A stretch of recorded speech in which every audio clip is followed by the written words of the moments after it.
Hello and a very warm welcome to Rajya Sabha TV. I'm Tina Jha with the Election Specials Bulletin India Votes. Let's begin with the headlines. Snoopgate row is back to haunt the BJP. Government appoints judge to probe charges against Modi. BJP cries foul, but government defends decision. Political campaign gains momentum for the crucial 8th phase of polls. Sonia, Priyanka, Modi and Kejriwal among top leaders on campaign trail. Yet another Samajwadi Party leader in row over controversial remarks during rallies. Abu Azmi accused of hate speech in Uttar Pradesh. And we focus on the crucial Kadapa seat in Andhra Pradesh. Vaisar Reddy's son Jagat hopes to hold on to the family bastion. And the top story of the day, the Snoopgate controversy is back to haunt the BJP once again. The government has said it will appoint a retired judge to investigate whether Gujarat police officer spied on a young woman architect at the behest of Narendra Modi. The move has been criticized by the BJP, which alleges the decision taken at a time when the nation is voting for a new government amounts to model code violation. It claims the government cannot make any important decisions or appointments once elections are called. However, Law Minister Kapil Sibal and Home Minister Sushil Kumar Shinde said any such decision before the counting of votes on 16th May will hold. They also denied any violation of model code. The controversy erupted in November last year after the release of audio tapes that allegedly have Modi's top aide Amit Shah using his post as Gujarat Home Minister to order the woman's surveillance by the police. They are trying to divert the issue. At the moment, nobody is bothered about the so-called Snoopgate because nobody has even made a complaint, formal complaint. Congress party की धरती तो हिल चुकी है और धरातल जो है पूरी तरह से खिसक चुका है और जिस पार्टी की धरती हिल चुकी हो और धरातल खिसक चुका हो, जिसका भूगोल जो है वो दागी हो गया हो और इतिहास पूरी तरह से बागी हो गया हो, तो ऐसी स्थिति में तो इस तरह की बहकी हुई बेबुनियाद बेसुरी बातें कांग्रेस के नेताओं के जुबान से निकलेगी। इनको घबराहट बहुत हो रही है कि कहीं स्नूपगेट का मामला सामने आ जाए तो नरेंद्र मोदी जी सीधे फंस जाएंगे और इसीलिए इनके बड़े वरिष्ठ नेता बयानबाजी कर रहे हैं कि किसी जज को इसमें पढ़ना नहीं चाहिए। ये काहे को घबरा रहे हैं? वो जो नेता इतनी बयानबाजी कर रहे हैं, मैं तो चाहता था कि चुनाव के वक्त वो चुनाव पे ज्यादा ध्यान देते। If Mr. Shinde is very sure of that, let him do it. If a sitting judge is appointed to look into the particular nefarious case, then it is not a bad thing. And campaigning for the last 2 phases of Lok Sabha elections are on in full swing. 64 seats will face elections in this phase, which marks the second last phase of the general elections. Here's a look at the day's political activity. Big names of the main political parties spent a busy Friday campaigning in constituencies spread over 7 states. Congress President Sonia Gandhi addressed a rally in the Guntur constituency of Andhra Pradesh. The district will be part of the Seemandhra region in a month from now. अगर भ्रष्टाचार को रोकने के लिए किसी ने कदम उठाए हैं, तो कांग्रेस पार्टी ने उठाए हैं। Priyanka Gandhi continued to campaign for brother Rahul in Amethi. Drawing a comparison between Rahul Gandhi and BJP's PM nominee Narendra Modi, Priyanka said while Modi is only hankering after power, her brother's politics has a sense of service. तमाम राजनीतिक दल आते हैं, अपने विचार व्यक्त करते हैं। कई ऐसी चीजें कहते हैं जिनसे कोई ताल्लुक ही नहीं है आपका। बस ऐसे ही हवा बनाने के लिए या कुछ झूठ बोल दिया या कुछ नौटंकी कर दिया आपके सामने। आप पहचानिए, क्योंकि राजनीति को आप बना सकते हैं। The BJP's prime ministerial candidate shifted his campaign trail to Gonda, Basti and Khalilabad districts of Uttar Pradesh, where polling will be held in the 8th phase on 7th of May. किसान ये जगत का काम है, वो मेहनत करता है गरीबों का पेट भरने के लिए। उसको आनंद होता है जब उसने जो अनाज तैयार किया है किसी गरीब के पेट में जाता है, उसे आनंद होता है, संतोष होता है। BJP President Rajnath Singh also campaigned in West Bengal. इन्होंने हवा में 1,70,000 करोड़ का घोटाला कर Aam Aadmi Party chief Arvind Kejriwal and BSP chief Mayawati also held public rallies in Amethi and Roorkee. The 8th segment of the 9th-phase Lok Sabha elections will take place on the 7th of May, where as many as 64 seats will witness voting. Bureau Report, Rajya Sabha TV. Yet another Samajwadi Party leader is now accused of making hate speech during political campaign for the ongoing Lok Sabha elections. Party's leader Abu Azmi made a controversial remark on Muslim voters during a rally in Khalibabad in Uttar Pradesh. His remarks came at a time when his party chief Mulayam Singh Yadav and colleague Azam Khan have been reprimanded by the Election Commission for making controversial remarks at rallies in an attempt to polarize voters. Other parties have condemned Abu Azmi's remarks. Even some of the imams have criticized Abu Azmi for his remarks. Recently, Azam Khan was banned from campaigning in Uttar Pradesh by the Election Commission for making provocative statements at election rallies. लेकिन इस तरीके के बयानात से देश की जनता के बीच, आवाम के बीच नेताओं की इज्जत खराब होती है, उनकी गरिमा कम होती है। आजम खान हो या अबू आसिम आजमी, ये लोग सिर्फ मुसलमानों के नाम पर भड़काऊ बयान देकर मुसलमानों के नाम को भजा रहे हैं।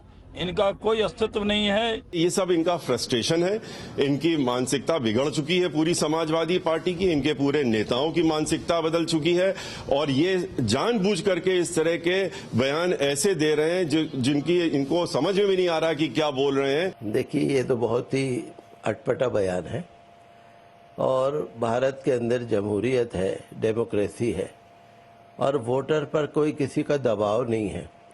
वोटर किसी का कोई दरखरीद गुलाम नहीं है।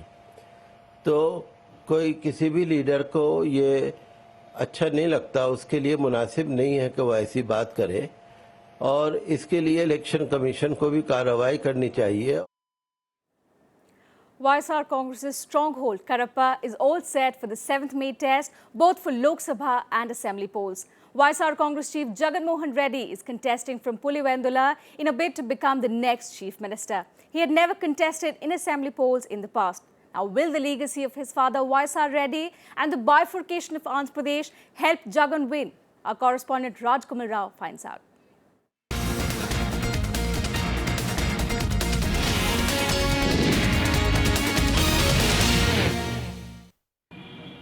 Kadapa district is popularly called as Mini Ajmer. The district has the maximum number of dargahs in Andhra Pradesh. Muslim holy site Amin Pir Dargah is a place of worship for both Hindus and Muslims. This harmony also reflects in political spectrum as well. हाँ, मुद्दा है ना, voice Rajshekhar Reddy थे, current का bill के बारे में भी कुछ कम ही आता था और पानी का भी इतना प्रॉब्लम ये नहीं था। उनके पीरियड में आगे 2 घंटा या 3 घंटा ऐसा कुछ पावर कट होता था। जब कांग्रेस आ गई, सब्सिडी बोल के पहले ही निकाले थे गैस के पैसे और करंट का भी बढ़ा दिए। गरीब और आदमी कहाँ से लाके गैस ले सकता बोलो। The district has been a stronghold for former Chief Minister Y.S. Rajashekara Reddy's family for decades. The district has never elected anyone else but from YSR family. Politics in Kadapa has changed after the untimely death of YSR Reddy. His son Jagan is testing his fate for the first time in assembly polls. His maternal uncle and Kadapa Mayor Ravindranath Reddy is looking after Jagan campaign and is confident of his victory. I am very confident. Jagan's victory and Vijayamma's victory. It's a thumping majority. Jagan's opposition is a divided house. TDP and BJP have failed to put up a united candidate. This constituency was the main reason for the recent tussle between TDP and BJP over seat sharing. TDP candidate Durga Prasad Rao alleges that the BJP candidate is a proxy of Jagan and will eat into the Reddy vote share. Prasad Rao is aiming at backward caste votes. Definitely it's going to be in favor of TDP, wherein the cadre is very strong here. And if you see BJP, its cadre is not available. And secondly, he is not a localite. So you know the issues of the people, what they are suffering in local. And he is from a different constituency also. Because since 60 years, I studied here as a student of school days also, and I also studied intermediate also from here. But there was no development till 60 years of independence. Kadapa has 10 assembly segments and 2 Lok Sabha seats which will go to polls on 7th of May. Division of the state of Andhra Pradesh has brought very little changes in Kadapa politics. Caste politics still relevant in this district. Will the same caste politics matter in upcoming elections? The time will have to answer. With camera person Manoj from Kadapa, Raj Kamal Rao, Rajya Sabha TV.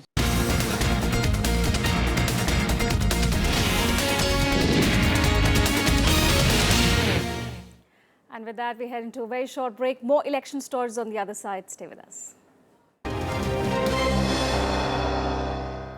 Welcome back. You're watching India Votes. The campaign for the Secular Front is creating trouble for BJP's Prime Ministerial candidate Narendra Modi. Till now, the elections were being fought by 3 separate fronts. But now, with the Congress indicating that it will support a non-BJP front, it has injected a new dimension to the political contest. But the question is, can such a front provide a stable government? Here's a report. Signals from the Congress camp indicating that the party is throwing its entire weight behind a third front. The development has thrown wide open the entire political contest. What initially started out as a straight fight between the Congress-led UPA and the BJP-led NDA is now witnessing many possibilities. India has seen coalition-era governments since the 90s. The Congress helped H.D. Deve Gowda form a government in 1996. It supported the Indra Kumar Gujral government later. The UPA itself became the coalition was after the efforts of Sonia Gandhi and CPM leader Harikishan Singh Surjeet. The Congress is itself, however, divided over supporting a third front. One section feels the party should lead the secular front. The other views that the Congress should confine itself to giving outside support. Other parties are already reacting to Congress Secretary Ahmed Patel's remark on his party supporting any non-BJP front. चुनाव के बाद तीसरे मोर्चे के घटक दलों की बैठक होगी। उसमें हम लोग तय करेंगे कि हमारा अगला फ्यूचर कोर्स ऑफ एक्शन क्या होगा। Both the Congress and Third Front leaders are joined in a common belief that communal forces will be strengthened if Modi assumes power. They fear the results could be even worse than the 1990 Ayodhya frenzy. The left parties want a non-BJP, non-Congress dispensation. But looking at the ground realities, they might only insist on secularism as the common denominator for an alliance. Congress party concedes there is a possibility of non-BJP, non-Congress secular coalition emerging in the post-poll scenario. So we'll have to see what exactly the situation will be after the elections. The UPA under Sonia Gandhi went all out to include even parties that were long-term rivals of the Congress. But after a decade of rule, the atmosphere has changed. The BJP feels the anti-incumbency factor is strong enough to pitch it to power. ये सभी देश को स्वीकार कर चुके हैं कि third front की सरकार बनने जा रही, क्योंकि जो क्षेत्रीय दल जिनको आप लोग कहते हैं वो अपने अपने प्रदेशों में प्रभावी रूप से उभर के आ रहे हैं और इतनी संख्या आ रही कि तीसरा मोर्चा बन जाएगा, करीब करीब गठन पूरा हो गया है। Facts show no coalition has survived for long without the support of the Congress or the BJP. But this time, a new front is emerging with leaders like Mulayam Singh, Mayawati, Jayalalitha and Mamata Banerjee. The question is, would they be able to provide a stable government? मैं समझता हूँ कि कोई भी front बने, उस front में कांग्रेस का या भारतीय जनता पार्टी का, दो जो राष्ट्रीय पार्टी हैं उनका होना आवश्यक है। बगैर उनके कोई भी सरकार वो टिकाऊ सरकार, स्थिर सरकार नहीं बन सकती। The UPA has been the most successful alliance in the country despite facing problems. Many parties shifted allegiance between the NDA and UPA. Some even went to the third front. Now even if a non-BJP coalition comes up, it could boil down to overcoming personality clashes for the sake of providing a stable government. Arvind Kumar Singh's report for Rajya Sabha TV. And for more insight into it, we are joined by Mr. K.V. Prasad, Associate Editor of the Tribune.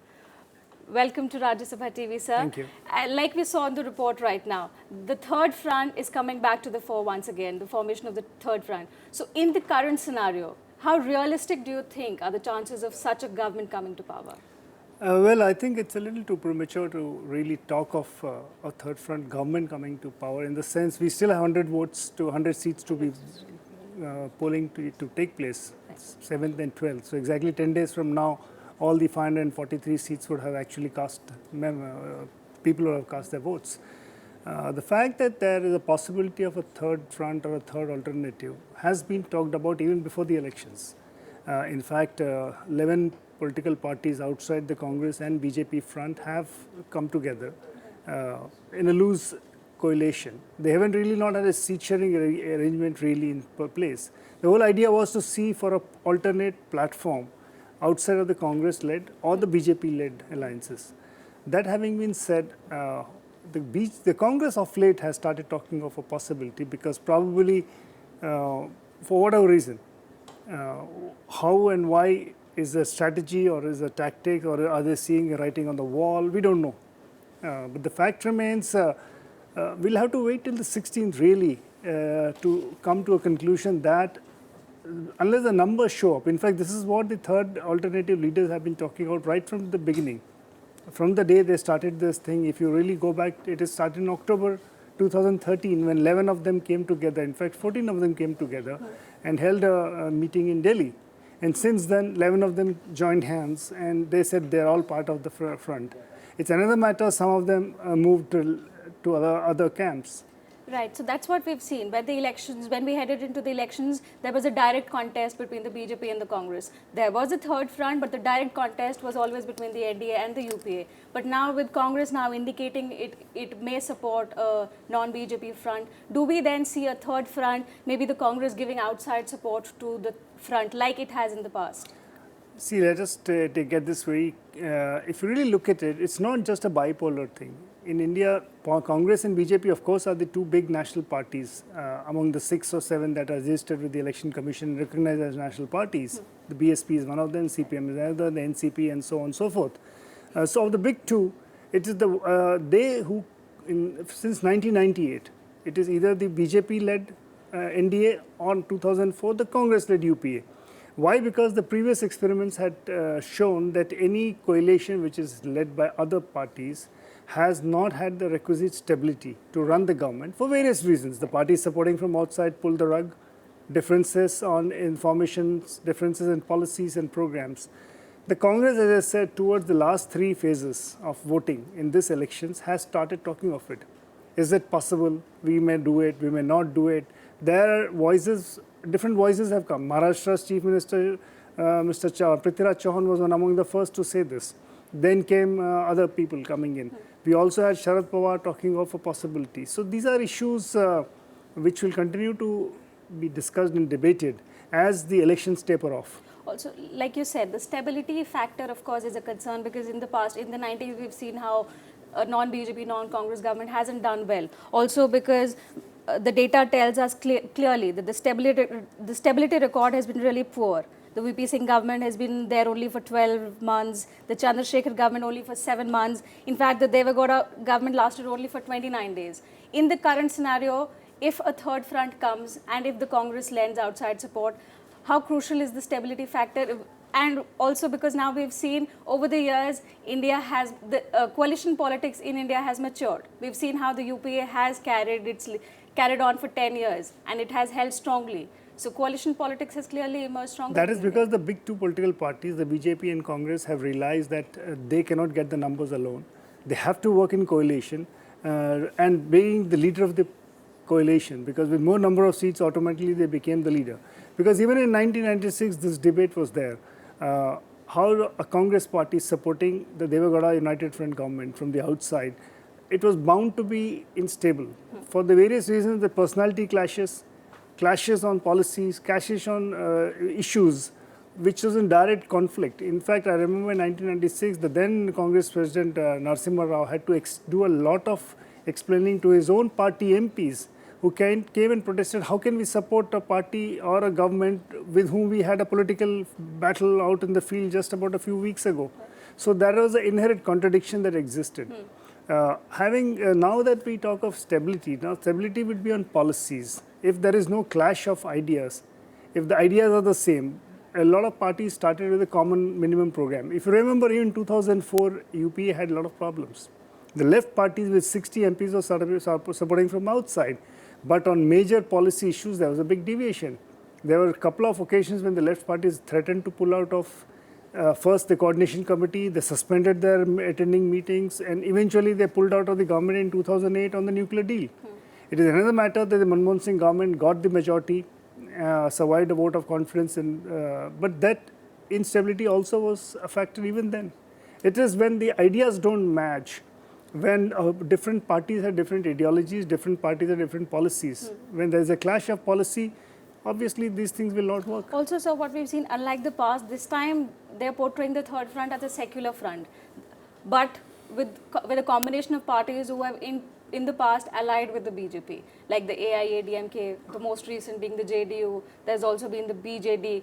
So if the third front, if at all, after May 16, if the third front comes to power, or maybe do we see these parties maybe switching sides once again if the BJP is getting a majority? Maybe again, it's a very hypothetical situation to say so, because it all depends on the number of members of parliament each political party is able to get for itself from the states. Like the BJD is strong in Odisha. What are the numbers that comes to the table? You have the SP, BSP in UP, you have the AIADMK, DMK in Tamil Nadu, you have the Telugu Desam. A classic example, the TDP supported UF government in 1996, 1998. 1998 it shifts, supports Vajpayee government from the outside. And 99 again they do the same thing. Right. So by then it confuses. So this secular versus non-secular debate has seen in and out many a time. But I think that's where, as they say, politics is out of possibilities. Right. Thank you so much, sir, for giving us those details. Thank you. With that, it's a wrap on this bulletin, on this edition of India Votes. Keep watching our special election bulletin every evening at 6 p.m. With that, it's a wrap.